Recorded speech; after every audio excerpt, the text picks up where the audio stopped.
Gee. Since the dawn of mankind, we've had cars and other stuff. We walked places. We drove places. We learned how to fly planes and shit, and now we're going to move into the future of transportation. Please join us.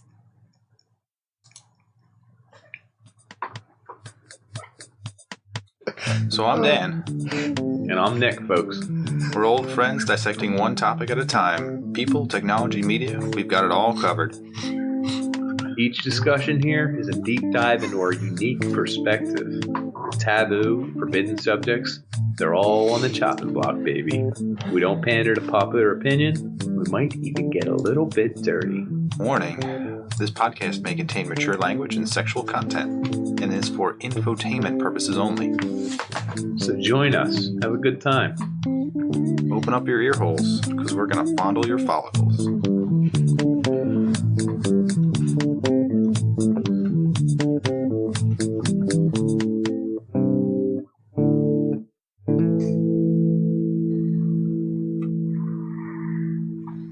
Hey, welcome everybody. Whew. Sorry about that intro. We usually try and keep it professional here, but You hear my little squeal? Did hear the squeal. Anyway, we are not stoned. I haven't been stoned in forever. They say episode 74 is the one that gets you all squeamish and nervous, you know? Oh, it only Today takes 73 more. We're going to talk about transportation in general with a heavy emphasis on cars. Right? Yeah. Yeah. Cool. I'm going to kick it off with our first form of transportation. Well, I was going to just say I had a correction from the last episode. Oh, you do? Yeah, I just don't remember what the last episode was. Oh, do I have to look that up? No, we should be able to figure it out. We're grown adults. We do podcasts. We care deeply about them. I feel like we did a serious radiation one. Oh, I do have additives. Good. Why don't you do yours first? Because I actually forgot it was radiation. So the one thing about radiation is that you can irradiate stuff. Like they do it for fruit, produce. Oh shit! This is a bad one. Apples. So like they can have irradiated apples. Like in was it Zombieland? I think he goes into a grocery store and they're like apples are still whole. They're still alive. Why? No. Because they're irradiated? Because they're irradiated because they destroyed all of the germs and stuff that were growing on them or inside them. So they last a lot longer. They do it also for like GMOs. That's how they modify it. So they just keep hitting them with like little bits of radiation to change their DNA so that they modify it to have no seeds or to be juicier or to make it plump and voluptuous. Mine was a correction. I said there wasn't a Die Hard movie that had a lot to do with radiation, but it's the one everyone forgets. Not Live Free or Die Hard. The one, Die Hard 4, it may have been called, where he goes back to find his son who's mysteriously Russian. Die Harder? Yeah, maybe. And they go, and there's it's really boring, and they go into like a mine where there's plutonium and stuff, and there's radiation off the charts, and they have to wear those radiation suits and everything. So I said there wasn't a Die Hard that had to do with radiation, but guess what, folks? There was. Correction there. Okay. So moving on. Yeah. Cars. What's like the first car, would you say? Your feet are the first form of locomotion. Of car. Yeah. The first car ever. Human feet, folks. You heard it here first. And the tidbit that I would like to insert right here is that a marathon, it comes from some guy running from Marathon, Greece to Athens, which was 26 miles. To deliver a message. That the war's been won. There's been victory. Took him like a couple hours. Who knows? It's pretty wild. Yeah, this is like the best runner at the time. 490 BC, they say. So, roughly, give or take. I don't know what month it was. Do you? I would say it's probably summer, spring. Yeah, spring and spring. I feel that's when most wars end. Springtime.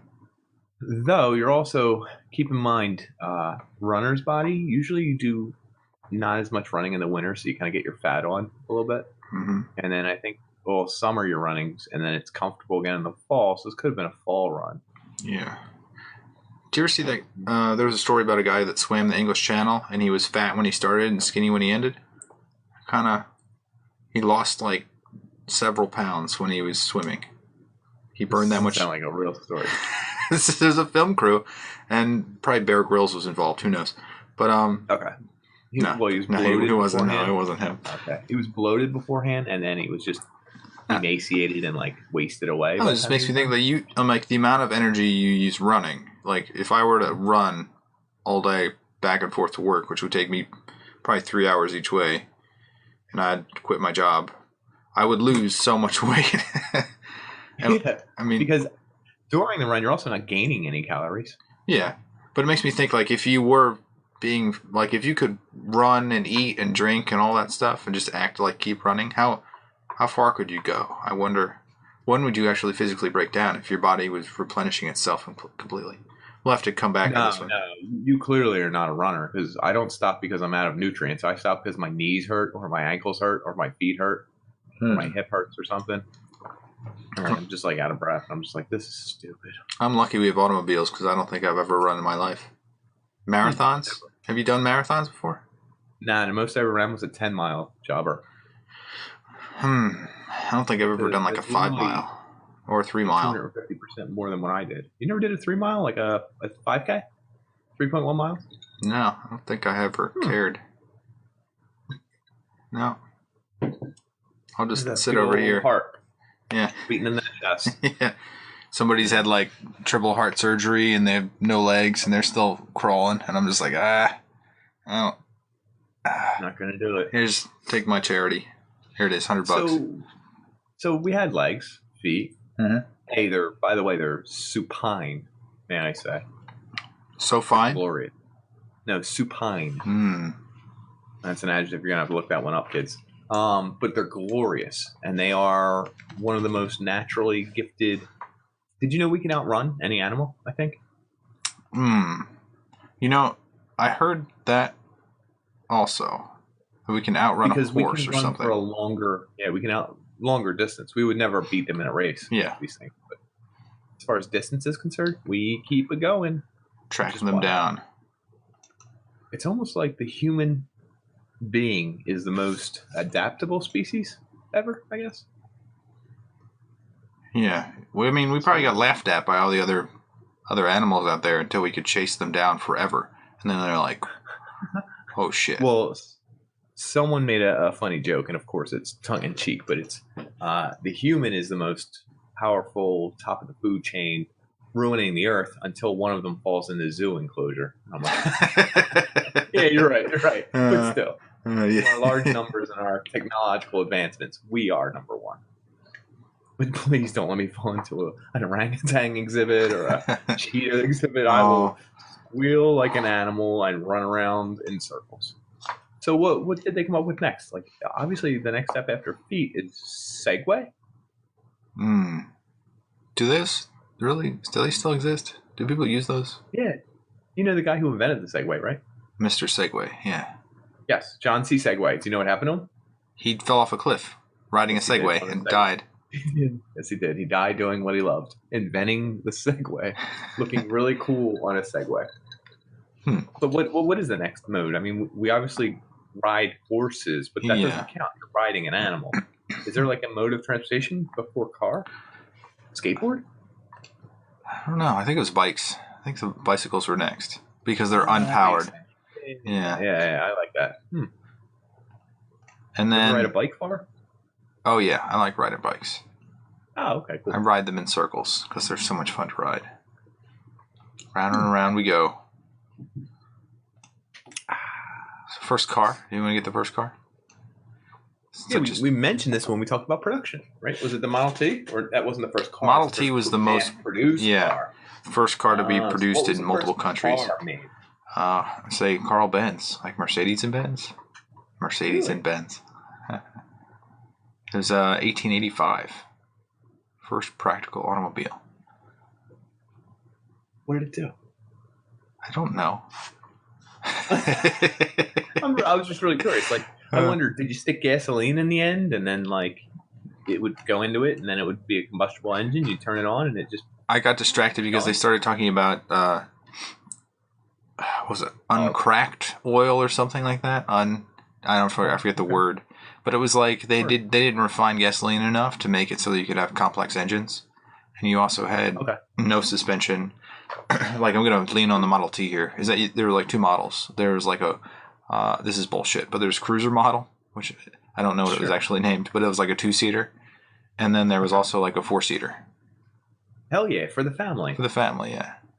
No seatbelts, but who cares? Yeah, seatbelts only took hit another car. I mean, they didn't have other cars. So. No, only took 60 years to add seatbelts. Really? I guess when the number of cars started increasing that much, car accidents, all that. So cars were pretty important. Were they like the first big step for us, and probably still to this day one of our bigger technological advances, right? I guess so. I mean, and it made the world closer too. Everyone, like, check this. Like, you can get farther away from everybody. Well, live farther away and still commune to the same areas. So you can still commune to your grocery store, your market, your schools for the kids, your churches, your whatever. I mean, but you don't have to live within walking distance. So that's cool. Yeah, the whole purpose is that you could actually move faster than your enemy during wars. If you could outmaneuver them. I don't think so. I think, well, most of this becomes very prominent around the 1920s. And it becomes very serious. I understand technology spurs it on, but I feel like it's born out of need for a community. And then war realizes they could use it. They're like, oh, we could use that. Oh, we could use that.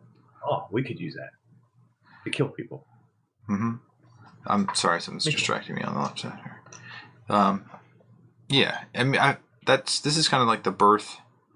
I wouldn't say we're quite there yet. Birth of suburbs and like people sprawling out, because before the rural areas were all farmland. It just maybe be using a car to. The show constantly referenced in 30 Rock or the movie. The rural juror. Rural juror. They're always talking about it, and I guess Jenna is involved in it, and they're like, yeah, they really should have rethought that name. The rural. That's a good tongue twister. It took us 74 episodes to come up with that one. Find it. Rural juror. And we didn't even come up with it, so shout out. 30 Rock, they probably listen to the podcast. Tina Fey actually grew up right outside of my front door within 80 miles. You just walk right out of that door and she's somewhere. You could drive to her. It only takes how many gallons? 4 gallons of gas if you're in a shitty car? We were going to get into that. Did you know I wrote down the cars with the best gas mileage and the top sellers in the United States last year? Oh, you did? Yeah, do you want to jump there? Are you hybrids? Yeah, whatever, we can skip around. You including a hybrid? Yeah, just hybrids. Anything with gas. So, the Prius Prime was number one. The Prime. 133 miles per gallon. That's not bad. Aerodynamics on that puppy. You just slap the hood. You could fit multiple Priuses in that Prius. Just strap them on the back.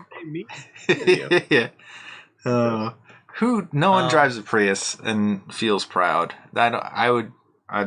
I never met anybody that looked proud. Well, by comparison, do you know how many miles per gallon I get on average? Because I keep a running tally in the computer, or whatever it's called. On the computer? In the dash. Yes, in the dash. I reset it every month or so. Oh yeah? What's your tally? It used to be 16. Now it's closer to 18 and a half. Wow. That's what my Volvo did.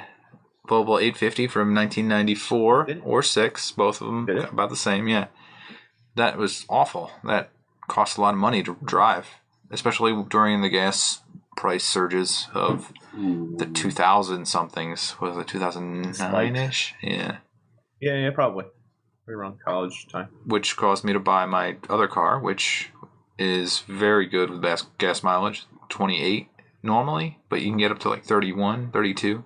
Right. You start cruising that bad boy. Okay. Yeah.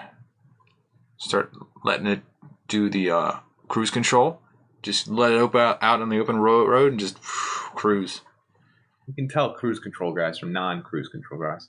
Not cruise control. Freeze up your hands. Always in control. For whatever you want to do. Before we get into Tapping all on the that, brake. We're going to start talking about individual cars and how they have flavor and character and soul, heart, oomph, chutzpah. We're going to get in there. And I'm not just talking about the Cars series by Pixar. Which I see too much of. I know. We're going to get into that too, probably. Cars allowed us to do deliveries. Delivery person by vehicle is probably the most important job in the United States. Mm-hmm. Because that's how people get their food, how they get their mail, it's how they get their Amazon packages. How they get their... Yeah. Wait, think about it. They're the most underrated employment opportunity in the United States. Thinking like, when did milkmen start? Milkmen would have been 1940s. I don't know. I'm making this up. I assume it'd be like the farmer bringing milk to people. Well, is that a milkman though? I mean, I know what you're talking about. Milkman is almost like an entity that exists. It's like the corporate version of a farmer. Haha! I have a whole block, farmer. I have a route. I'm going to Miss Carruthers' house later and dropping off her milk. The earliest pictures I have are from 1903, but that doesn't mean it. Jesus Christ. Yeah, some guy, horse and buggy, bringing you milk.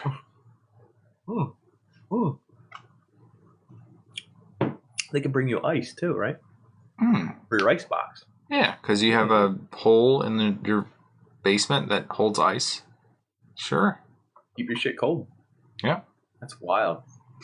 So literally the car helped us move all our goods, all our people, all our ideas. We had no form of communication other than what? The telephone wasn't invented yet. It was what? By Morse code? You Morse code? Yeah. When's Graham Bell on the telephone? I'm curious. Telephone invented. That is wild. I like how I got the keyboard to be silent when I typed, but I said it. Spoke it out loud. Telephone. Oh no, it was I heard about this guy. Antonio Lute. Where did you go, Antonio? Hold on. Mucci, I don't know how to name it. Teletrofono. 1871. No, Americans steal everything. An early voice communicating device was invented in 1854 by Antonio Meucci. And then he filed a patent and became kind of popular. So we might have had telephones by that point. But maybe only the super rich. This guy's a clown, Antonio.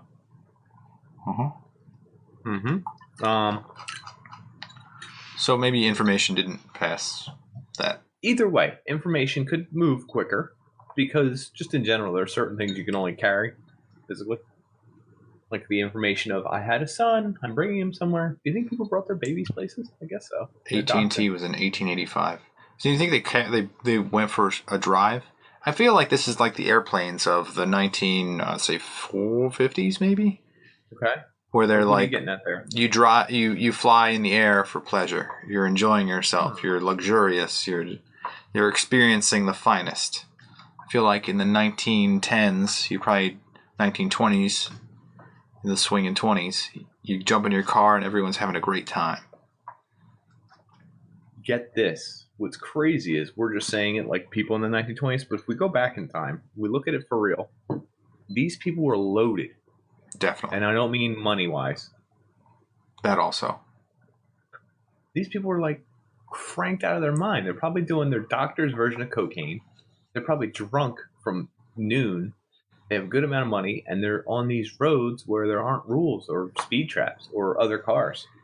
You just get loaded and laugh with your friends and get in a car and drive around. How fun would that be? And laugh because you're driving faster than a horse can go. Like, that's hilarious. You're passing all the horse and buggies, and you're really loud. I feel like you probably don't even see them. I mean, it's not like traffic's a thing back then. No. In early days, right? Yeah. You're just friggin' flying around going nuts, like just doing it because you can do it. Like, that's kind of cool. I feel like you're probably covered in women, too. Like, you can't keep all the women inside the car, and they're just giggling and laughing. but they totally are here to check this thing, and it's a luxury item, and you're partying pretty hard. So I mean, in college that was a thing though. Like you only wanted one designated driver, but you had 20 friends.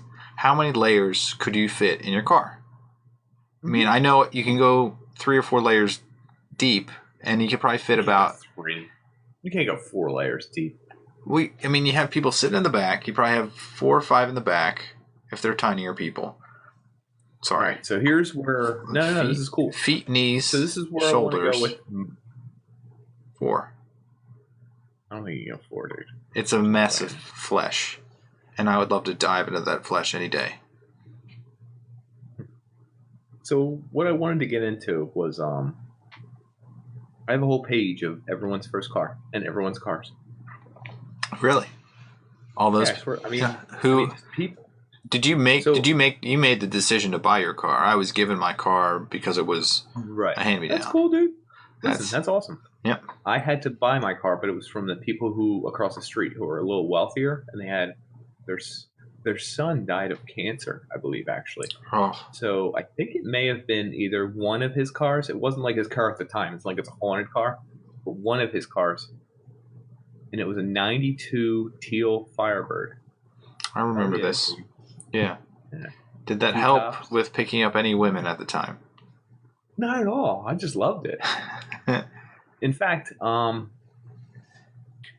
bought it with money. It cost me $3,500 or $3,000. I forget which, but worth it. I bought it with cash that I had saved up for like Eucharist and Holy Communions and all that. And like my parents let me get into that moolah, that cha-ching ching. Wait, what were you? From like communions? You were sweet altar boy. Altar boy? Was that what you were talking about? No, I had a Holy Communion. Like you invite all your relatives over, they give you like a check for $150, like everybody does. In fact, I had baptism checks. I had CDs or whatever they're called. I don't remember ever getting money for that. I must have spent that money immediately. You probably spent it on a Nintendo 64 and a Wii and a... Maybe. But anyway, I bought the 92 Firebird. Now, this is probably like 92, so it's probably... No, good lord. No. It's... 92? What year did we drive? I can't do math. 2001? Okay, that makes more sense. Okay.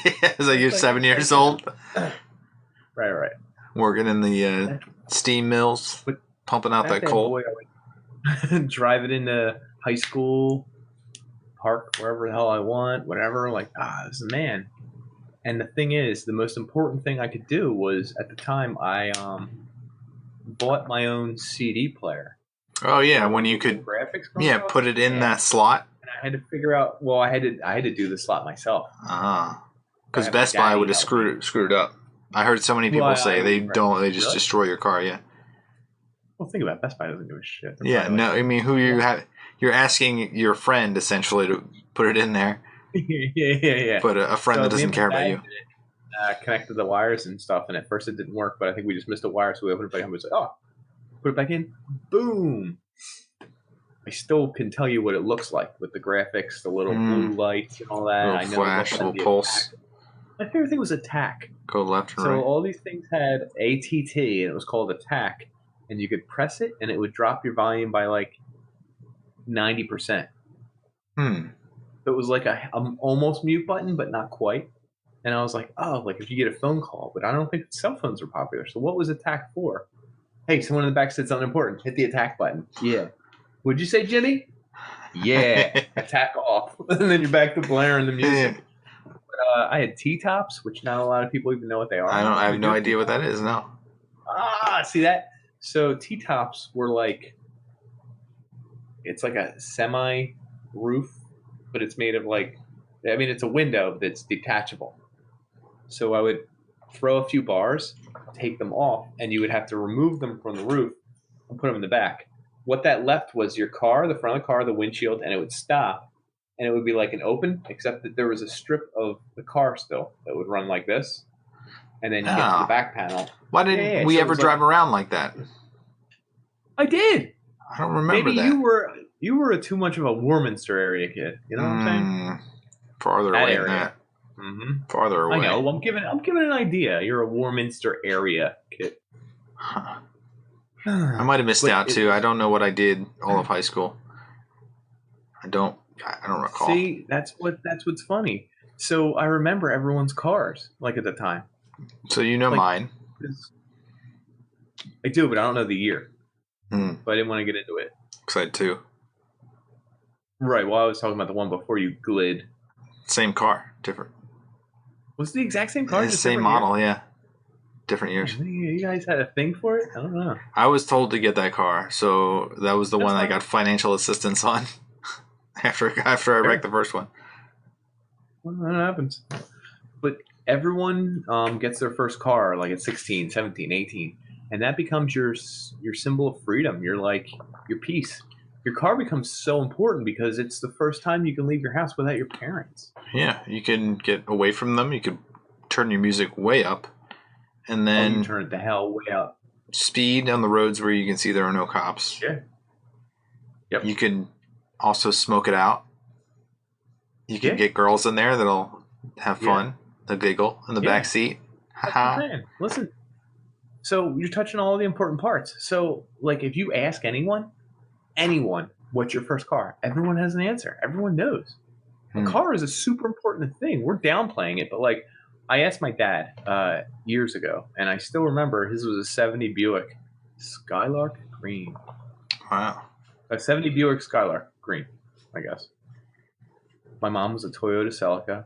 I don't remember the year of hers. So then I was thinking, like, mine was a 92 Firebird. I asked my current girlfriend. Hers was a 90 Toyota Celica. Ever remembers the year, the color, the model? Mm-hmm. So the craziest, like, a buddy of mine who listens to the podcast in my band, Ryan, he had like an 01-ish, 00-ish, I can't remember what year exactly, Nissan Sentra. He was leaving a girl's house that he had a crush on, that I later dated for 3 months. Oh. Anyway, he was leaving her house, and there's this crazy bend in the road. Oh, yes. He went off-road, and wrapped his car like around that tree, and like he's lucky he was fine, but the car was total. And like I still remember that car, and like once everyone had cars, you would meet somewhere and everyone would get in one car. And it was before drinking was real popular, so you'd all drive around in a car. I happen to remember our mutual friend Mike D. His was he had a silver stuff. Nissan? Yeah, the Nissan. Maxima, I think? Yeah. You know, he still had that up till like a few years ago? Like a year ago, maybe even? Does not surprise me. He was just trying to sell it and get a new car, but like, it was probably like a 98 Nissan, right? Something like that. What did he... Something like that. Don't know. I haven't seen him in years. Did he get something? Did he get the same thing? He got... I forget what he got, actually. It's weird. But, so my ex-girlfriend, she had an 88 Ford Taurus, right? Mm-hmm. All the upholstery was made like carpet. So it was like a carpet. Ooh.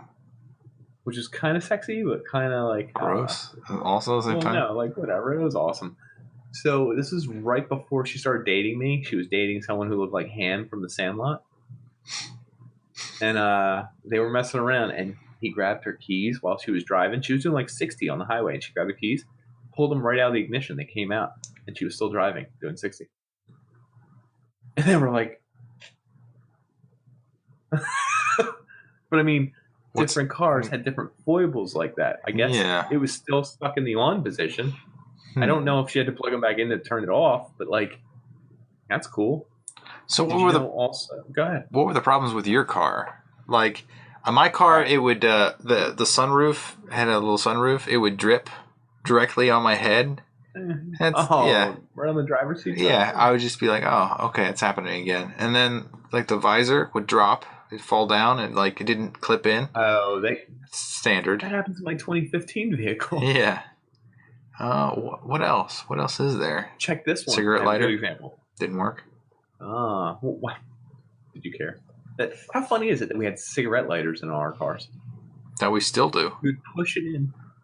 Who else still has? Oh, we still have them for electrical. But we don't call them cigarette lighters anymore. Right. How fun. That's wild when you think about it. Yeah, I don't even know is it legal. I don't even know that I have the thing that makes it a cigarette lighter. Ooh, how about this? Did you have ashtrays in your car? Yeah, that's crazy, isn't it? Think about it. I saw something about like a car had like a little what do you call it? Like a little bar in it. Like you'd pop open the glove compartment and there'd be like 2 drinks and like a scotch. Oh, that's awesome. I mean, you can't do that anymore. But that's badass. No. That's cool. The what I was thinking of is that so I bought my car. I saved all that money, which really I didn't even save because it was from my youth. Yeah. Kind of give it to you. I didn't think much of it. Right. Once I did, my parents made sure for months and months that I had to pay my own insurance. I don't know if I had to pay all of it. They may have just charged me like $100 every couple months or something like that. They did something. I don't think I paid the full price, but they made sure I knew insurance was real. And I was like, this is a bummer. And then I found out gas costs money, and that's a bummer. And then like 6 months in, I still remember my O2 sensor went. I didn't even know what I had the same thing. Was. Yeah. And it cost me like $350. And at the time, at my age, I was like, that's impossible to pay. Yeah. they were like, we'll pay for it. You have to pay it back. You got to have a frame of reference, though. Like when I was working 2 jobs, 17, 18. Yeah, I was making $50 a week. That's crazy. Yeah, as much as I could work as a high school student, that was the max. Right. Maybe I could get 100 if I was like sweating like crazy doing my job and continuously doing it. Well, no one's gonna do that. No, it's not worth it. When there's something else crazy, so everyone remembers everyone else buy their car. Mm-hmm. We went to high school with someone who I remember by their Toyota Tercel. Tercel. He would only drive the speed limit because that's the way he was raised. His nickname was MWA. Huh. Yeah. He would get on 309 and just drive 55 when everyone else from our high school was doing like 70, and they would all pass him, and he would shove up his window against the window and just continue to do 55. He just flip him the bird as they all drove by him. The funniest thing I remember is just that Toyota Tercel, the little silver turd. I still remember how it looks. Like, it's wild. Because cars had personality back then, I guess, a little bit more. I feel like he's not the one. He's not the one who a teacher asked him, "Can you read this?" And he just said, "Yes." Yeah. Michael, in the back, can you read page 197 for us? And there was this long pause. He went, yeah. Of course I can.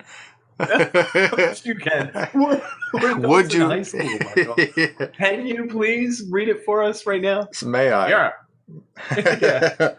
Either way, that's the funniest answer. But he used to, he's a very nerdy guy, but shout out to him. He's ballsy. But, some nerds are ballsy, though. Like, that was you have to be a little ballsy. Yeah. The funniest thing ever is he was like, I noticed you pull off 309 because he lived near me before this. And I was like, yeah, I go back. I take Morris Road. I go through some back roads. He's like, is that quicker to get home? And I was like, yeah, I think so. And he's like, do you have to go above the speed limit? And I was like, yeah, I mean, I do the 8, 10 over, whatever the hell it is. And he was like, oh, never mind. And then he like faded away. He didn't want to do it. He just disappeared. I would always go like the pure back road way. It took me like 40 minutes. Yeah, you can get a vibe for the area, and it's just you feel more alive back there. Roads? There was a stretch of Allentown Road I actually live on top of now, so it's actually lost its luster.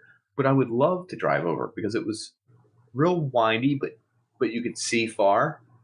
And you could see everything, and it would be from like really high up, and there's always trees you can see in all direction, like just land in all direction. And the curve of the road was real nice. It wasn't super sharp, but it wasn't straight. It had some character to it. And I could be bumping my stereo CD system, whatever, at like 23, where the limit's usually 21. And I pump it at 23, just push it a little bit and listen to my favorite CD. And I'd be driving on that curve, and no one's around, and I'm flying. Dude, there's something magical about it. Yeah, it's those. So I miss the windy roads because we don't have any of those down here. Mm-hmm. And like a little elevation, you're like maybe going through like a little bit of a valley. It's fall because we don't get fall down here either. You can have the windows down. It's nice, cool air blowing in your face. That's good. A nice stretch of road where no one's on too. Maybe you're like cutting around like a farmhouse or something. Yeah. Yeah. I miss those. Stuff. Those are good days. Good days. Like I still remember our first job is where I would drive to, Freddie Hill. Mm-hmm. And I remember everyone else got their cars and would drive to jobs. And then afterwards, meet and try and go somewhere. I don't even know where we were going or doing because, again, it was right before alcohol. So it was more like we're meeting up with people to meet up with people because we can, I guess. I don't know. Trying to figure each other out. Trying to figure out yourself. Just trying to do something because we weren't with our parents. It was fun. And I remember Britt had a 98 Ford Explorer. I still remember this car. Nice. And it was green. And she would drive us around. And her parents made her sign a contract that said she wouldn't have more than one person in the car at a time. And if she did ever have two people, God forbid, that in this contract, you would turn off the radio because it's too distracting, right? So she signed it because, like, it's her parents. Like, that's yeah. Like, that's crazy. Her dad disabled the radio somewhere in, like, the not the chip. I'm saying the word chip. The fuse. He pulled the fuse from the radio. Yeah, he was the radio. Wow. And how hardcore is that? But I still remember her car, and eventually, we all figured out how to reignite it and start it again. Yeah. And like, well, he wasn't going to stop it again. Like, he was like, they figured it out. They're smart enough to figure it out. But we would get in someone's car, and there were like CDs would come out at the time.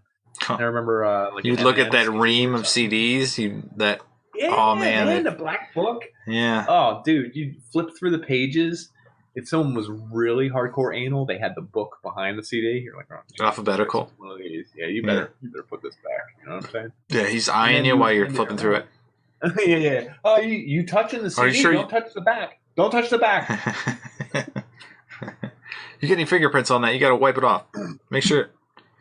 I'm watching you. So my one friend who is big into smoking up and doing all this stuff and whatever have you, we'll call him Brad.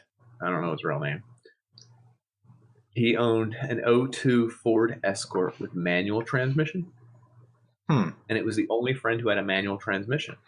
Manual. So he would always rock the car. And it was so cool because the car had more feel. I still remember being in that car and like grooving in it. And he had that CD player put in, and it was so loud. Oh my God.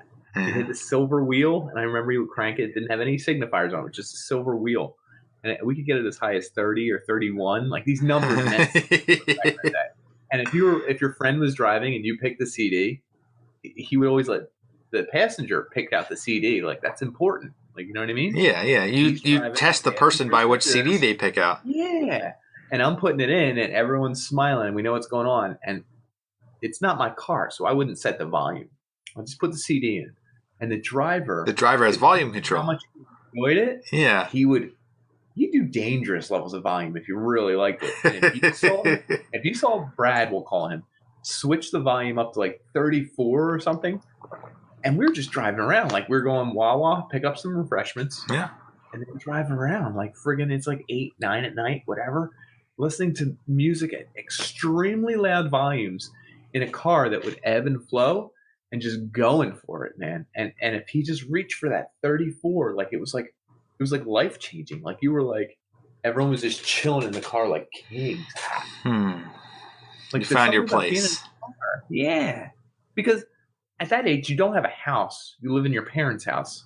But this is the first time you're allowed to have your own zone. This is your zone that moves. Mm-hmm. It's like a house on wheels a little bit. Yeah. So you know how to drive manual, right? So I bought a Mustang right after. So I had the '92 Firebird teal, and I bought from my dad's cousin a '94 Lexus bad boy with 188,000 miles on it. Ooh, it's risky. Hold on, I bought it. Wouldn't you know it lasted until 240? That's a good move. How much you buy for? 4 years and just beat. Yeah. The exact price my totaled Firebird came in at.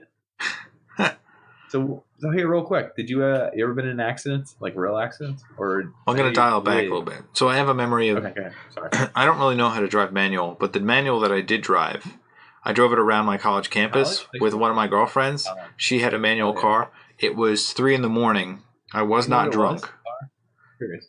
Jetta. I think it was a Volkswagen Jetta. Yeah. Red. Okay, that's cool. And like, she was getting so pissed because I didn't know how to do it, and I still don't know how to drive manual. But I feel by the end of it, I could have gone around another loop, but not very far. It's just good memories. It's one of those like late at night. What were you doing? Herky jerking? Were you herky jerking? I was stolen out, like trying to start from like a stoplight. Yeah, and she's like rolling her eyes, like laughing at me. I was You're not doing the clutch right. Yeah, you're gonna burn it out. You're gonna burn it out. I'm like, oh my god. Not my car. Who cares? Oh. So accidents. Mm-hmm. I've been in one accident. Your glid accident? Yeah, I had like maybe 50 feet. It was icy. Hit the brakes. Kept sliding. And then just, I hit the person and it made like a tiny little puncture in their bumper. And she was wearing one of those like plastic things that holds your hair up. The rain? What's it called? I was gonna say from the rain. No. Like she had like it's like one of those scrunchie things, but it's like plastic. It has like little fingers on it. Yeah. And I remember like it hit her in the back of the head, and she was like, "That's what she was like." Everyone's like, "Oh, I'm so damaged." But she was like, just it didn't even deform it didn't break the plastic, so she was fine. But my car had like a sensor that set off the airbags, all made of gold or something, and then it was like, popped in my face. So the airbag inflates. It's supposed to just like silicate or something weird. Well, whatever's in there is toxic. So like the airbag had a split right in the middle and just like right in my face. So I breathed that in, and that fucked me up for about a day. I was like jittery and then the next car I drove in was also terrible in the snow, so I was like, I couldn't make sure that it stopped. It fucks you up. For the record, all cars aren't great in the snow, but whatever. Yeah, well, I guess the next car was a Toyota Camry that I was driving around, and that was like super light, and it was worse than the car that I had previously. I think they're front wheel drive. Well, you're going from a Volvo. Yeah. Volvo's made in Sweden, I think, so. The one thing I will say about, like, there were only like a couple times where I thought I was going to actually die in that car, and the car probably would have saved me. And there was one time where they used to call it the Volvo, and so they're like, if you're just starting out driving, if somehow you're underage and you're listening to this podcast, don't trust other people at all. That's the best method of driving, is that other people are going to fuck it up in the worst way possible. So just plan for that. Usually. So one guy had his blinker on. I thought he was going to turn. He was easily going 40. I pulled out, and like just as I pulled out, he decided he wasn't going to turn. He had to slam on the brakes, and he came within inches of hitting directly into my driver's side door. Like, I was looking at the guy as he was like cursing me off, and I was looking at him like, you didn't even... Like, your turn signal, pal. Yeah. Is there a possibility he had the turn signal on from earlier? And he could have had it on like a mile ago. For a mile. Right. Okay, yeah. You don't know. Yeah. But he turned it off afterwards, so maybe he realized that, oh shit. I bet he did. Yeah. It probably would have been my fault, and I probably would have been injured severely. Let's put it that way. So I was driving to a Perfect Circle concert in Scranton with Wang, our buddy. Your dad gets the axe? Yeah. This is that accent. So I'm driving the 92 Firebird, and it's stop and go traffic. One of those stupid things where everyone's doing 60, and then they do 10, and then they stop. They do 60, and they do 10 and stop. Well, the guy behind me must have been checking his phone, whatever. All I know is I went to stop, and I didn't even know I got hit. I just know there was a loud noise, and my car was in the other lane. I guess I got hit. Yeah, you don't know what happened. To the right. I feel like that happens in most accidents. I was driving, and I was like, oh my God, I think I screamed, holy shit. And I was just driving. Like, in my head, I was moving 100 miles an hour because I was stopped. But really, anyway, I didn't hit anyone else. We were totally cool. I realized I got hit. I pulled over, and the guy came, and he was like, I'm so sorry. It's my fault. Whatever. Cops came. They checked everything out. My car was, like, totaled just because it just smushed. Hits it in a weird spot, yeah. Yeah, cars have those zones, you know what I mean? Even old cars, new cars. Mm-hmm. Newer cars have more of them because crumple zones end up being safer. Because all the kinetic energy from the crash is placed into the vehicle. So most of the crumpling takes away from the movement. Yeah, makes sense. Right. It saves you from imminent danger. Right. Costs you a lot of money. But anyway. Yeah. So the cop was like, can you drive this? And we looked, and it just was like smushed, and I was like, yeah, fine. So we were there, and everybody left the scene, the cop, everyone else. So I went to drive, and I was like, damn it. My car is dragging on the back tire. Like, it got pushed into the tire. If I keep driving, it's going to pop my tire. I don't know what's going to happen. Mm-hmm. So I called my daddy. And my daddy showed up. And he had an axe. And he didn't say anything. So the guy I was with, Wang, was like, "Hey, I'm Wang. I'm here. I'm your friend, son." And anyway, he like pushed Wang out of the way and grabbed his axe and just started whacking the back of the car, just smashing the metal so that it was off the wheel. And eventually, like after like 14 or 20 slams and like sweating, he was done. He was like, "Hey, I'm Nick's dad." He was like, "Ah!" I was like, "Thank you, Dad." And I drove to the concert in that vehicle, I believe. Huh. No, my dad made me switch cars. He gave me his car. I forget, it was probably the Expedition, the green Expedition. Huh. Yeah. And I drove to and watched the concert. It was cool. So my wife, girlfriend, whatever she was throughout time. At the time. Yeah. She there was one crazy accident that, so I was thinking about driving in a car that's been disabled. There was one crazy accident where she must have got hit by a pole that must have been like a piece of rebar or something, smashed her windshield. The windshield was like caved in and you could barely see out of it. Naturally, did it actually break at her or just shattered? Or like, it shattered and came in about 3 inches. So it was like it didn't hit her and cut her face. No, it didn't do it. Didn't do all that bad stuff. Good. Yeah. So one thing also, if you get in an accident, don't trust any tow truck driver. Tell them to tow it to your house, because the people that have a yard, they'll charge you like $1,000 to keep it for a couple days. That's called a spiff. The tow truck drivers get that money and they keep it, and you get reamed in the butthole area. So after knowing that from a previous accident, so her car was like, the windshield was completely smashed. It was like moving and vibrating as I drove. I was going to drive that about maybe 10 miles to my house. I was holding up the windshield as I was driving like 40 miles an hour, and I was. I mean, I had my head out the window. I was like back and forth, and like I was just praying that it didn't cave all the way in, because if it did, it was going to cut me seriously. It was going to fuck me up if it came in. So I was just trying to like not get fucked up by it. But I made it home. And that, that's good. Yeah. And that thing, I don't know what the hell hit her, but it made no sense at all. But it smashed the hell out of that windshield. And even like the supports for her car, like I don't know what you call the windshield supports. Those things were like dented in. Like there was like a golf ball deep indent on those things. Something hit it. Yeah. Something heavy. Something hard. The only other one of note is I remember I used to drive a 94 Ford Econoline red van. They call it the rape van. It was just a maroon van. How come I don't remember this? It's a windowless van. It's for work. My buddy had the white version. No, mine was maroon red. From 94, it was the most beat vehicle I've ever seen in my life. The seat was just shredded. So you would just sit on the orange stuff. It was stripped bare. One time I found a bottle of urine, water bottle filled with piss in the back, but it was in the walls, like because the metal was all exposed and everything. You could look out the back of the vehicle through the bottom. This vehicle was the most beat vehicle I've ever driven, but I came to love it. They call it the molester van. Didn't have back windows, didn't have side windows, had a sliding door, so you just use your mirrors. It's a company car, right? Yeah, 100%. So they gave me the shittiest ones. The heat actually didn't work. So in the winter, it would be like 8 degrees out. Wearing a jacket. Oh my God. They must have been laughing at you. It didn't. I loved it. You know what I mean? It made me hardy. It didn't have air conditioning either. I would sweat my balls off. Yeah. Who would? Yeah. But I did install my own CD player in there. You know what I'm saying? You gotta have one. Was it from your previous car? Yes, it was. It was the Firebird one. Yeah. Transposed it. Yeah. How cool was that? Gotta do what you gotta do. I remember this vividly because I would always have the windows down because it was no air conditioning. Driving up Germantown Avenue, someone coming the other way smashed my window.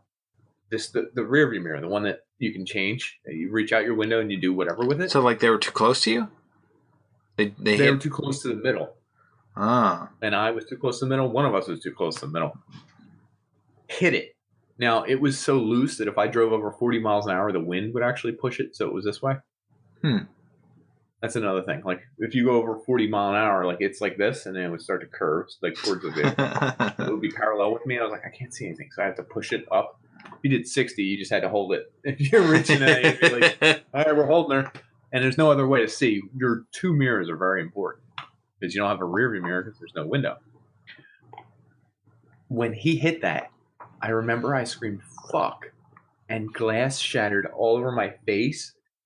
It hit every part of my vehicle. I had to pull over. I was bleeding from my hand, my face, like everywhere. And it didn't hurt terribly, but the fact that it shattered the mirror into like 1,000 pieces. I got a piece in the back. I'm finding mirrors all over the cardboard as I'm delivering for like a week.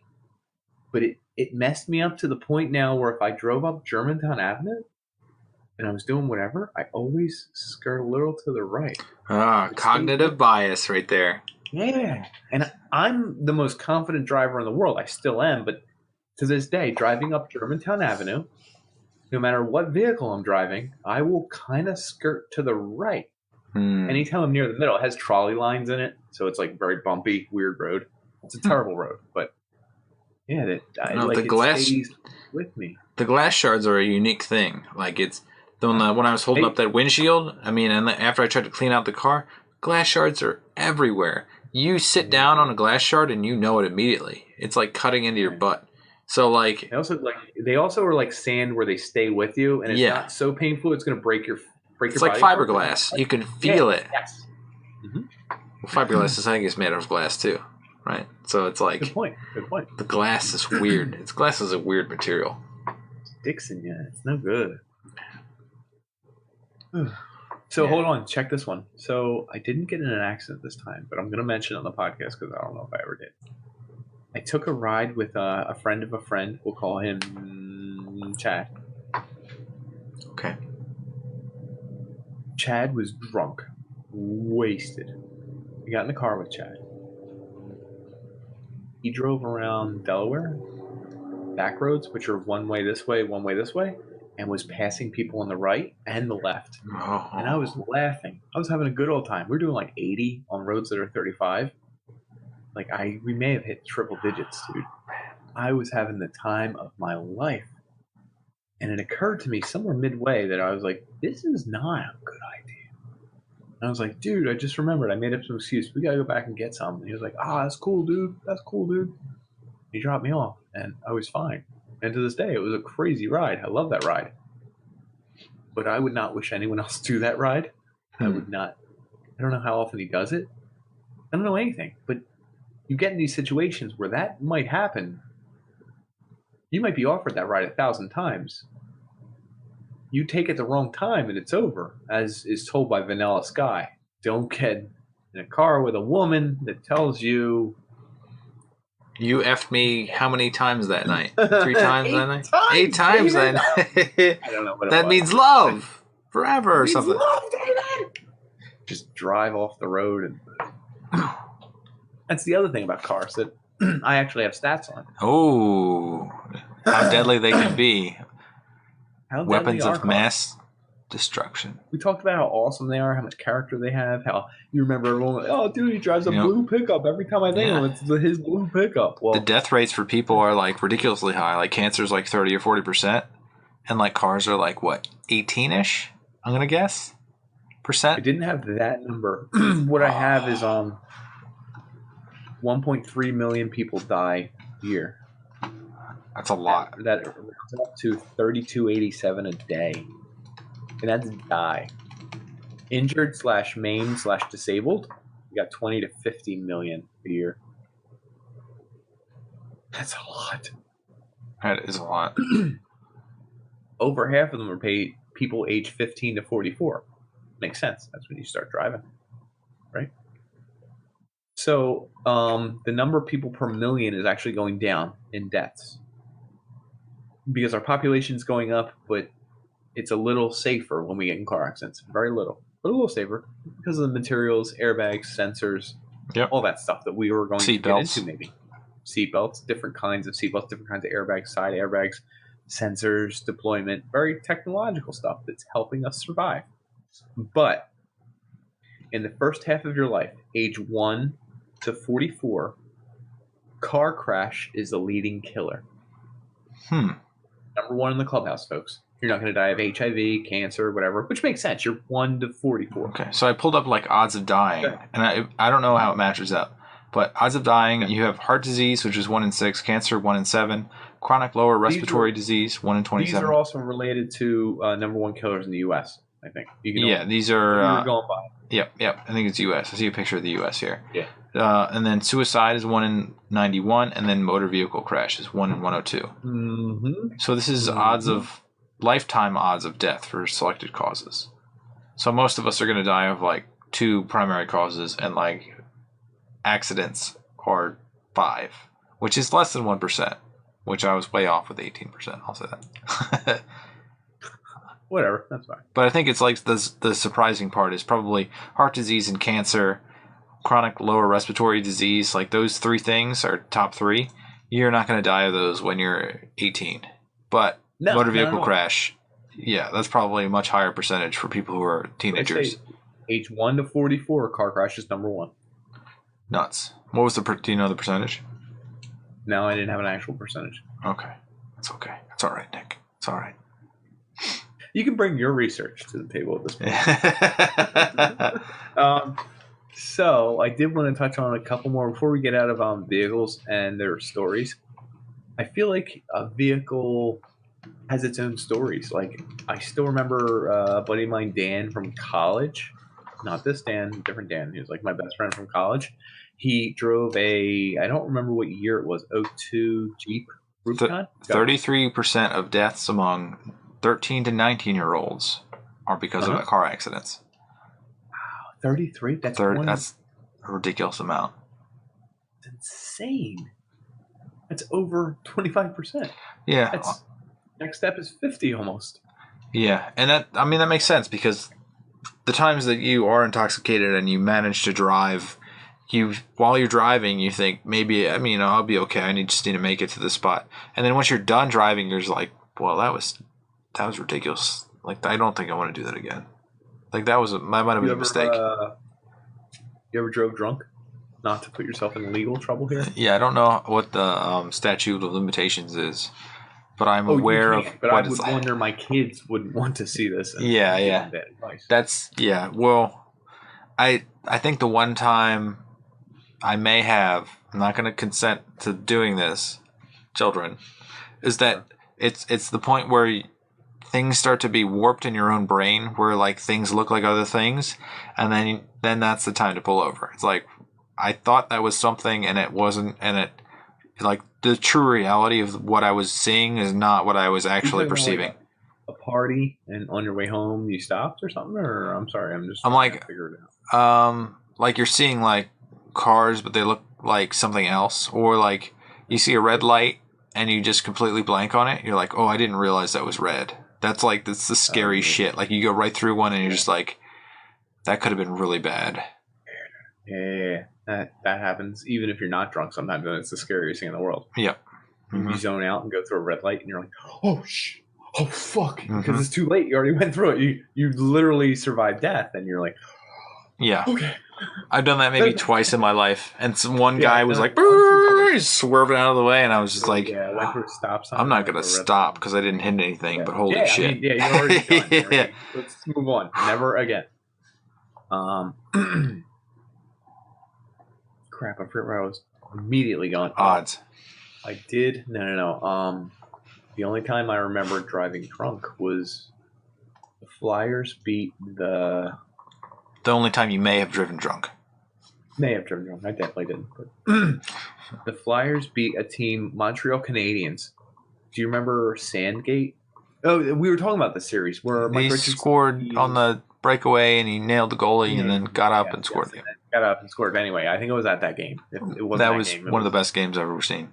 Not in the stadium. He also trucked the guy earlier in that broke his and just blew him up at the. Yeah. No. That was something else. Series. Okay. Yeah, that was Boston. My bad. I know. Right. Anyway, I was in the parking lot celebrating with guys because we won. I was at the series clincher, so it wasn't that game. I don't think. And in the parking lot, people were sharing raw alcohol. Everyone's having a good time. I fell asleep in my car. Woke up and I drove home. I know I wasn't good to drive home. Probably. But we don't consent that. That's not good.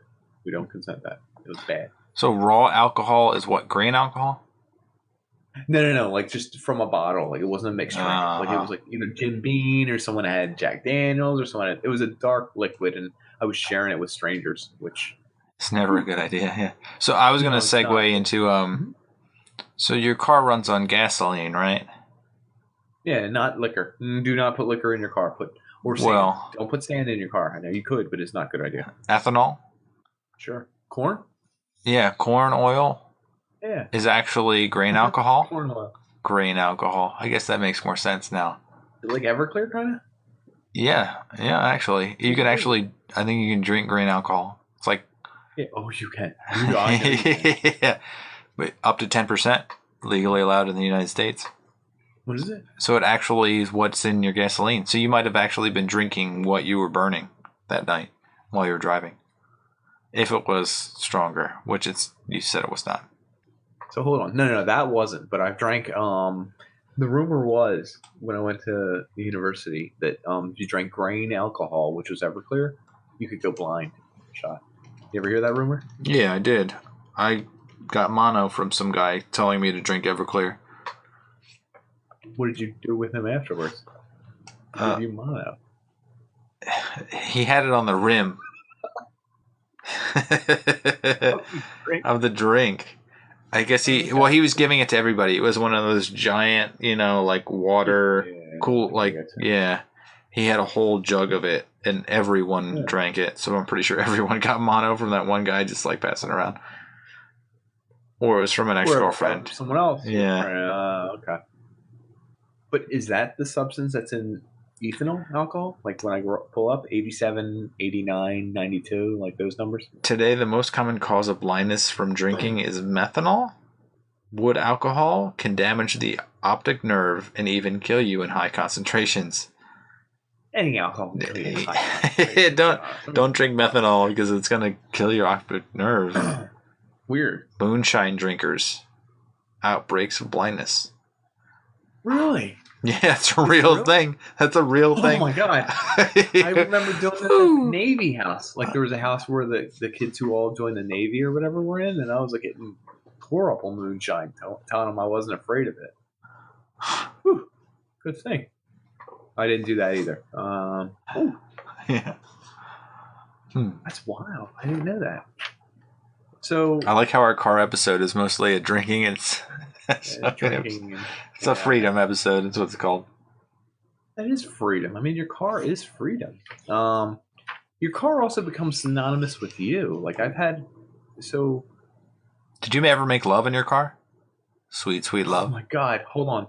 I did it recently in my old vehicle, my two-seater Jeep. If anyone's ever been in a two-door Jeep, there's not a lot of room in those. It sounded was spacious. And it was a stick shift. No, not a lot of room. Anyway, we were making love in a two-seater Jeep out front of our house to try and keep a low profile. And while we were doing it, we set off the alarm.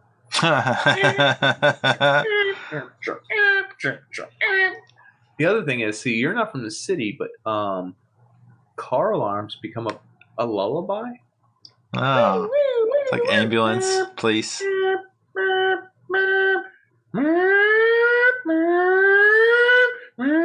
No one gives a shit that someone's broken into their car. But like, that was a part of my whole childhood, and because you're so close to so many people, they have so many vehicles. Mm-hmm. There's always a car alarm going off at all times. Here's another one. Do you remember the club? I do remember the club. So, do you know how good the club is? It's probably awful. So, growing up, my dad, he had to buy a new car every 2 years. He has a disease. It's called buy a new car every 2 years. But he loses money every time he does it, but this is his biggest vice. His passion. But I think it's cool. Yeah.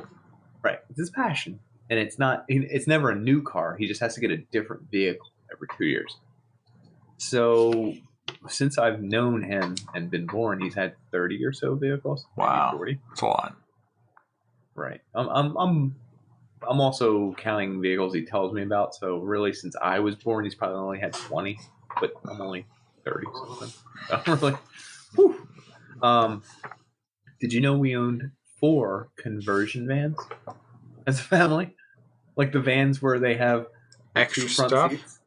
Hold on, yeah, Can 2 seats. spin them around? And then you go to the back, you can spin the seats, and there's a TV in front of you, right? Yeah. 4? And then there's 4.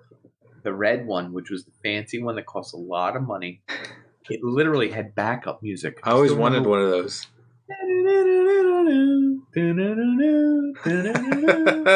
As you were backing up? Yeah. What is that called? Julie something. It's going to bug me. Anyway, that was the backup music for the red van. The red van had a boomerang antenna. You could get I remember those. TV, spinny seats, open the doors. I could fit shit in the back for hockey. It was the coolest thing in the world. We would park it right out front of our house, right? Had an alarm and a club. Yeah. Don't you know that apparently if you have something nice, people are always looking at it? Yeah, I'm going to steal it. Broken into, stolen, and found a week later, like 2 blocks away, just totally stripped. Oh, that burns, I think they scrolled "ha ha f you" into it too. Like into some of the metal they left. A bunch of jerks. Anyway, they bought conversion vans after the fact, but cheaper ones. They had a blue one, a gray one, and a white one, and they for like 8 months. They get shittier as you go.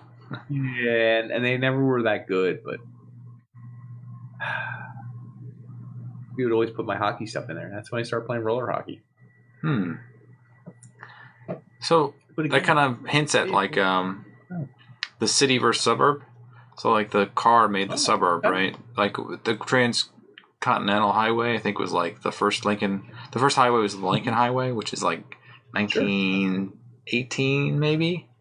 You give me a year, I'm gonna just say yeah. You're just gonna nod and go ahead with it. Yeah. But the like the true expansion was like I think 1956 when Eisenhower decided he was going to put money towards an interstate highway, like multiple ones. Didn't we talk about how the money was? It was very shady. Not very shady, but shady in general.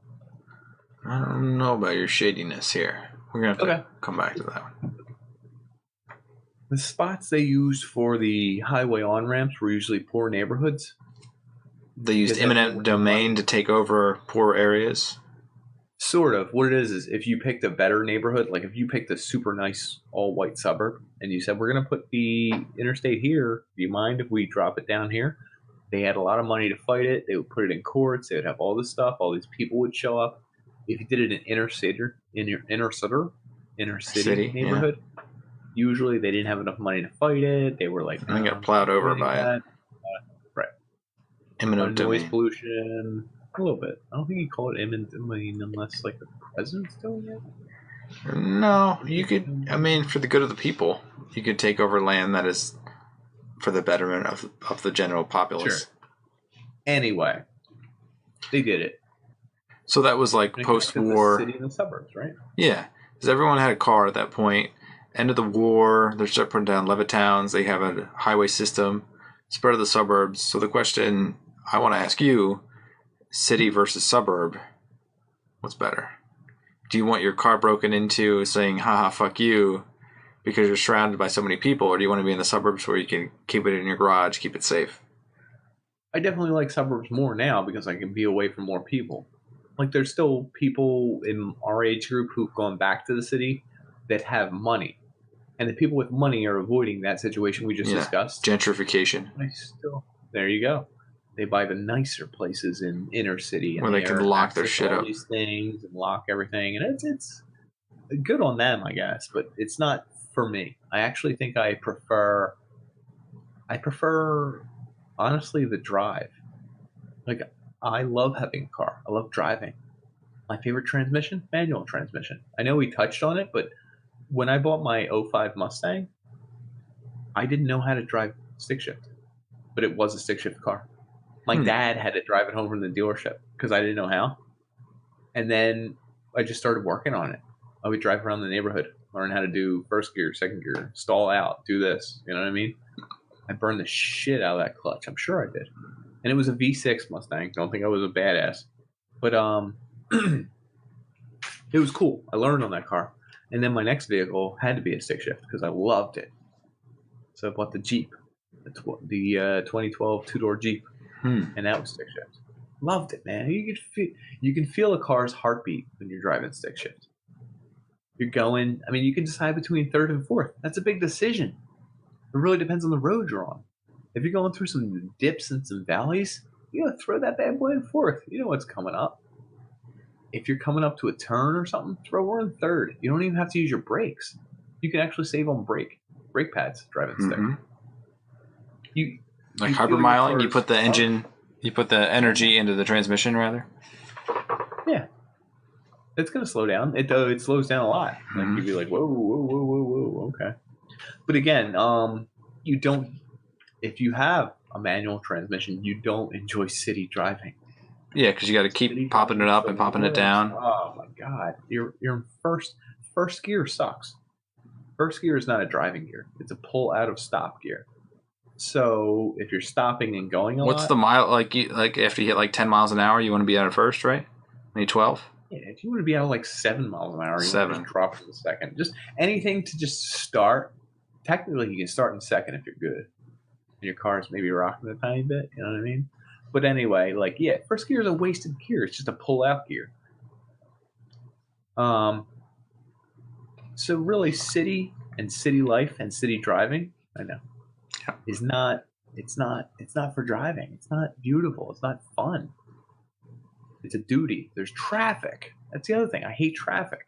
We just talked about cars all opposite and haven't even talked about traffic. Yeah, in the city, you're always stop and go. You lights and traffic, and it's thick with people, and people are probably the bane of my existence because most people are not smart. They're other 100%. Other people don't know how to do things properly. Road rage. We didn't talk about road rage at all. People doing idiotic things, cutting you off.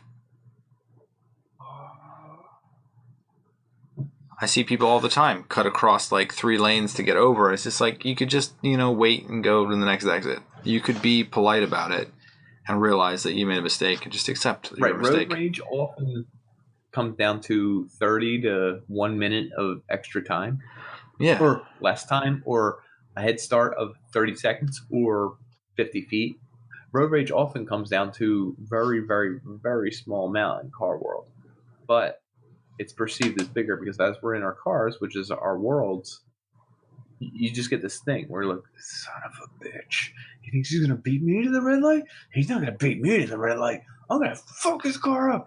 I'm going to cut him up. I'm going to kill his family. You're like, whoa, that was just to get to a red light, dude. What about tailgating? Do you, like, people on your tailgate, do you slam on the brakes sometimes? You pump them, probably. Do you ever just, like, full stop? So there's a standard. I'd say I drive faster than 60% of the population, but not much faster. Like usually like 50 miles an hour. Mm-hmm. I'm almost never tailgated because if I do see someone tailgating me like a total mother, like I'm doing 42 and at 35, dude. You want to do 50? Like, do you want to do 50? I will literally pull over and let him go because I'm like, yo, go ahead, man. Mm-hmm. Do your thing. I don't want to cause this weird issue where he's tailing me and I'm pushing myself to go too fast, or I'm pushing myself to go slow on purpose to mess with him. Like, this is all not my zone. I try not to do that. On the other hand, if I'm trying to do 35 in a 35 or 38 in a 35 and you're doing 29, I'm tailgating you. I'll turn on my headlights. I will pass people. High beams? It's illegal to pass people? I don't do high beam, but I will pass someone. Like, I trick them. I get them because, like, I can tell that they're, like, slowing down to show me who's boss. They're like, whoa, pal, this isn't a rush. I'm going to slow down. Let's show this gentleman what real driving is. I'll do 25 and a 35. Perfect. I'm going to pass you where it's illegal to pass people to get away from you. Because you're dangerous. Okay, sir? You're dangerous. As long as I can see the road, I'll pass people. Yeah. Wherever the hell it is. And if they're slowing down to mess with me, then they just screwed themselves. I got you. See ya. Thanks. There's no use making them angry, making them drive weird, making me drive weird. Someone driving 8 miles and under is messing with the flow of traffic. We've discussed this before. I'm all about the greater good for the greater amount of cars. And my driving helps people.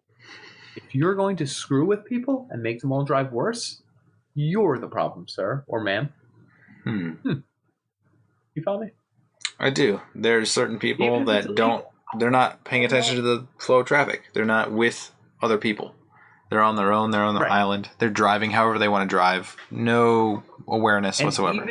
Even if we don't say they're dangerous, they're doing 25 and a 35, they're causing other people to be dangerous. Screw them. You should get a ticket for doing 10 under.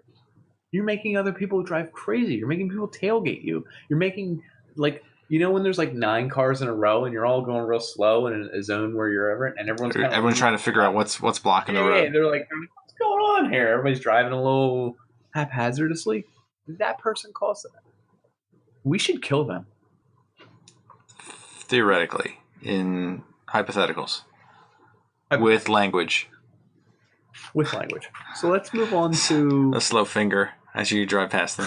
As you drive past them doing the exact speed limit. We know who it is. Yeah. I was just going to finish up with top-selling vehicles of 2017. Sure. You think you got a grasp on this in the United States? I don't know. I currently have a Hyundai Sonata, which I think is probably up there.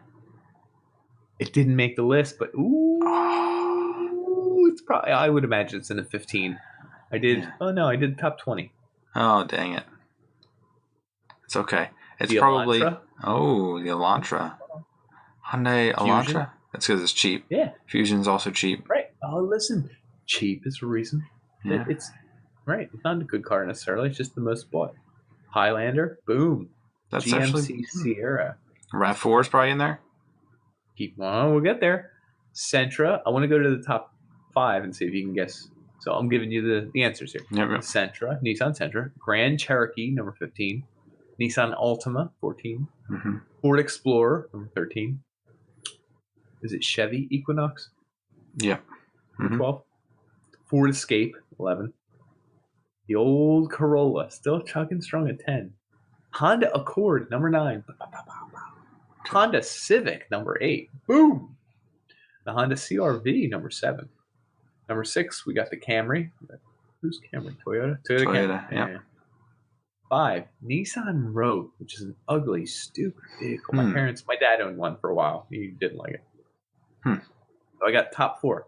You said one earlier. Number 4, RAV4. Okay, so I got 3 more. I didn't mention any of these vehicles. They're all the same kind of vehicle. You name one of them. Are they trucks? You name one, you name them all. You're on to something. So it's an F-150? That's number 1, baby. Number 1 sold vehicle in the Silverado. United States. Number 2, baby. Number 3. Come on, bring us home. Oh, shit. I don't know what the number... Same class. Ford F-Series. Chevy Silverado. Dodge. Oh, what the hell is the Dodge one? Ram. That's what it is. Yeah, baby. We got them. 1, 2, 3. Oh, nice. I'm surprised they're so high because truck people are dicks most of the time. They are. I actually agree with that. And I think they sell more because it's like a work-related thing. A little bit work, a little bit fast. Yeah, utility. And they get shipped off to Afghanistan where they could be used as launcher vehicles. I didn't say this. You have seen like the guy who owned like he put his business on the side of the truck and his business foreclosed or something and then sold the truck.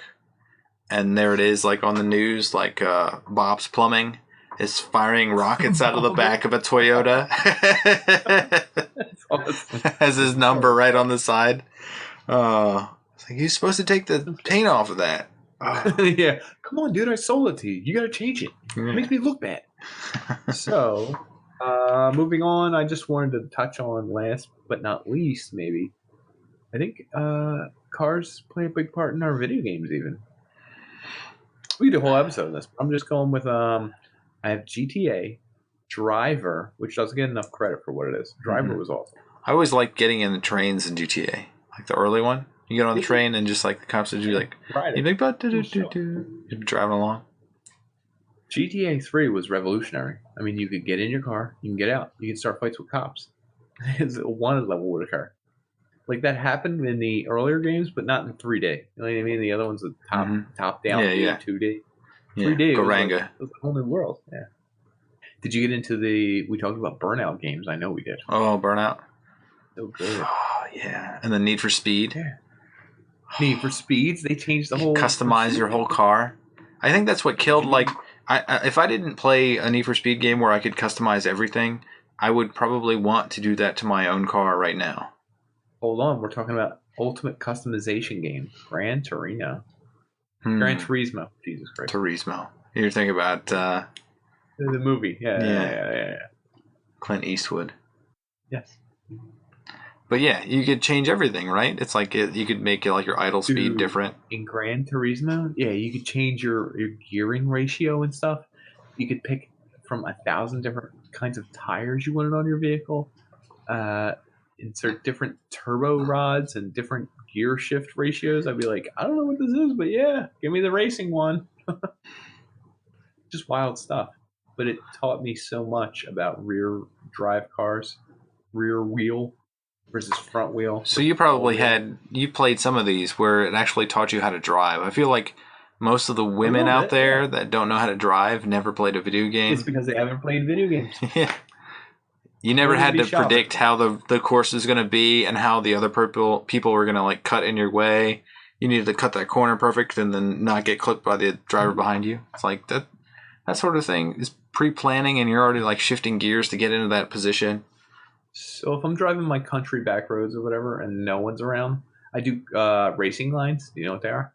Was the most optimal line for keeping your speed? Yeah, exactly. Well, so if you're making a left turn, you go all the way to the right side of the road, and then cut, and then you cut right. And if you're making a left turn, you go or right turn, you go all the way to the left side of the road because you're changing your angle. Mm-hmm. It's less acute of an angle. Ah, yes, more obtuse. Yes, that's true. Easier on the car, less turning, less braking. You go faster. Keep your speed. Yeah, exactly. I like that. That's cool. I wouldn't do it all the time, especially not city driving. But lastly, I wanted to touch on my look tonight. I was going with a mechanic look. Oh, mechanic look. People, right? Hey, I'm a mechanic. Look what I drive. A deer. Is that deer? It says deer, right?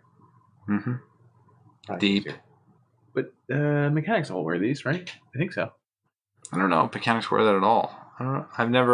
I don't hang out with my mechanic as he's working on my car. They don't really let you back there. There's a really popular meme, LeBron mechanic. You ever seen that one? No. It's LeBron James with a fake cigarette in his mouth and that dude, like the thing over his head. And it says, that'll be $400. Drawbridge, something like that. It's like Drawbridge, Summer Ridge, I don't care. I'm going to score a damn touchdown. I don't know. I forget. LeBron meme. LeBron mechanic meme is probably pretty good. There's dozens of them at this point. But we don't talk enough about mechanics. Do you got a mechanic in your family? No, actually. That's so weird. You're like the only one in the world. Really? Could be the spark plug. Could be the spark plug. Could be the alternator. But I could probably fix it for $200. He does look. He needs a cigarette. Yeah. There's like a dozen. There's dozens of these that they made, but that's literally the first one they made. I remember that one. My man. Could be a alternator. Could be a alternator. Could be a carbonator. But anyway, I'm gonna have $200. I got fixed. That's good. Yeah, I don't have mechanics in my family. That's usually, weird. Most families do. My my dad and my papa were both I would say handymen, so they know how to do that sort of stuff. But they're not. So here's what we'll end this one. What's the you ever change your oil in a car ever? I've done it once, and I don't want to ever do it again. I helped my dad. I didn't do it on my vehicle alone. I had my daddy help me. I changed my transmission fluid. Oh, okay. It's the same as oil if you want to do it this fucked up way. You drain it out the bottom and just put a new one in the top? You drain it through the radiator if the radiator comes out the bottom. Oh, I never drained it. I've added transmission fluid when it was low, but I never changed it. Interesting. Yeah, I don't recommend it. It's just annoying. Let your mechanic handle it for $200. You ever had to change a tire? I have tried, but when they put like the bolts on there, you're like, These sons of bitches are in way too tight. Yeah, exactly. Getting it jacked up in our park. I've done it once. Here's a crazy one. So me and my sister would drive to Delaware in her Mustang. It was just like a 94 Mustang or 96 Mustang. Bright red. She busted her head gasket or something like that, so it would just overheat and drip. Like it was in bad shape. We had to make it back from Delaware. Keep pouring oil in. 10 o'clock at night. Not oil. It's usually antifreeze or water. So we would pull over every 20 minutes and just pour water in there until it cooled and wait. And then drive for another like 15, 20 minutes. Sounds awful. Do that and wait. Oh, dude, it was the worst in the world. But like, it's the kind of shit I live for. You know what I mean? And I'm not a mechanic. I talked to my mechanic brother-in-law. He's like, you can always just change your ball bearing joints up there and then clean up the shavings and then do a whatchamacallit. I'm like, yeah, I was thinking that, Jim, but you could do it, maybe. I'm like, I think you can do it. You know what I mean? It's just funny. But that's how it is, man. You got to have a mechanic relative. And then they don't want to do anything for you because they mechanic all day. They're like, you do it. I'll tell you how to do it. And you're like, could you do it? That's kind of how it goes. I can do small things for the car. I can fix minor issues, but I'm not trying to. I'm not looking to play with the tranny. Yeah, don't let me fuck it all up. This guy, get his hands on a tranny, who knows what's going to happen, right? Squirting grease all over the place. So, to sum it up, we talked about every car made in America. We talked about all the gear ratios, transmissions, everything popular. We talked about how the Jeep Wrangler actually has the highest resale value of just about any car. Does it really? Number 3. It's number 3 or 4 on every list every year. You know why? Because it brings so this is a funny thing. All the boys to the yard. Wranglers, a little bit. Jeep Wranglers sell way more than they should. Every year they get voted by like Edmunds or That's terrible. Whoever. Oh, they're terrible. Bad with wind, horrible gas mileage, uncomfortable, don't have hardly any accoutrements. They suck. But they're also number 2, 3, or 4 on the resale value because you get like more than you even bought it for because you can't get a Jeep anywhere else. Yeah, because all the housewives have them. I don't think so, sir. All the ones in my neighborhood do. Do they? Yeah. You got them lifted? Yeah. God damn those women. Yeah. Texas women, baby. God damn, I wish I had a lift or anything. You know how much a lift kit costs? No, I have no idea. You buy a Jeep, brand new, out the front door, $30,000, right? 27 and a half, somewhere in there, right? Add the lift? You want a lift kit? 10. Then you want tires because they're bigger? Oh, let's add 5 to 8. And then you want a cool bumper because you got to carry the extra heavy tire on the back because you want the 5th tire. It's like 6 because you're getting front and back. Made of real steel, real heavy. So you just spent $20,000 on That's ridiculous. extras on a $30,000 vehicle. And I want that. Don't get me wrong. Yeah, I want that too. I just can't afford it. It's ridiculous. And I'm getting 15 to 20 miles per gallon. What are they getting? 8? Much less. Good Lord. Good heavens. Really mad at those housewives. Anyway, folks, we covered every type of vehicle they make, every type of vehicle they could make. We talked about future vehicles, like space vehicles, self-driving tubes. We did. Yeah, we did, didn't we? I know we did. Tesla. The pizza delivery guy showed up dead. You know. Oh, yeah. Tesla. Hey, we were about to get Tesla. Yeah, we were close. We were real close. Musk no longer can be a chairman. Musk. I think that's just about everything, right? Yeah, I think you did a pretty good job there. I think we both did. Thanks for your help, Dan. Oh, you're welcome. I couldn't have done this episode without you. I'd have just been talking to myself. Yeah. Well, folks, tune in next week when we talk about carburetors for now. Transmission, carburetor. Oh, yeah. Serpentine belts. Pads. We're going to get some rotors. Ooh, serpentine belt. Oh. I had a water pump. Oh, yes. Timing belt in my Lexus. I drove a Lexus for a while. Yeah, I wasn't even thirsty. Who needs that? Mm-mm-mm. Real quick for the podcast, I stood up in my Pontiac Firebird and pissed into a jagged water bottle one time. That was crazy. Jagged? You mean the tip was on a jagged portion of the water bottle? The water bottle was too small at the top, so I needed to open it. So we were in 5-mile-an-hour traffic where you don't get to stop, you're still going, and there's no shoulder. So I jabbed the bottle with a pen over and over, and get the pen through the whole bottle. This is a water bottle, right? Mm-hmm. I did it 40 times, 50 times. I really got to pee. I'm just jamming this thing.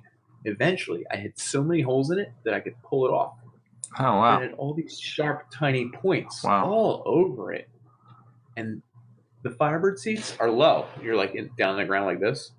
So I had to do this while keeping my foot on the gas, but just enough. And I peed into a jagged water bottle. And so why did like that? There's no shoulder, and it was stopping. The urethra is smaller than the hole, right? You could have just plugged it, or use like the balloon, water balloon. You just wrap it around the tip. I was circumcised. Just a little zip tie, and you're good. Zip tie it around there. Folks, we love you. Thanks for listening. Yeah. We like you quite a bit. A lot. Yeah, I would say so. Thanks for tuning in, guy. Catch us next time.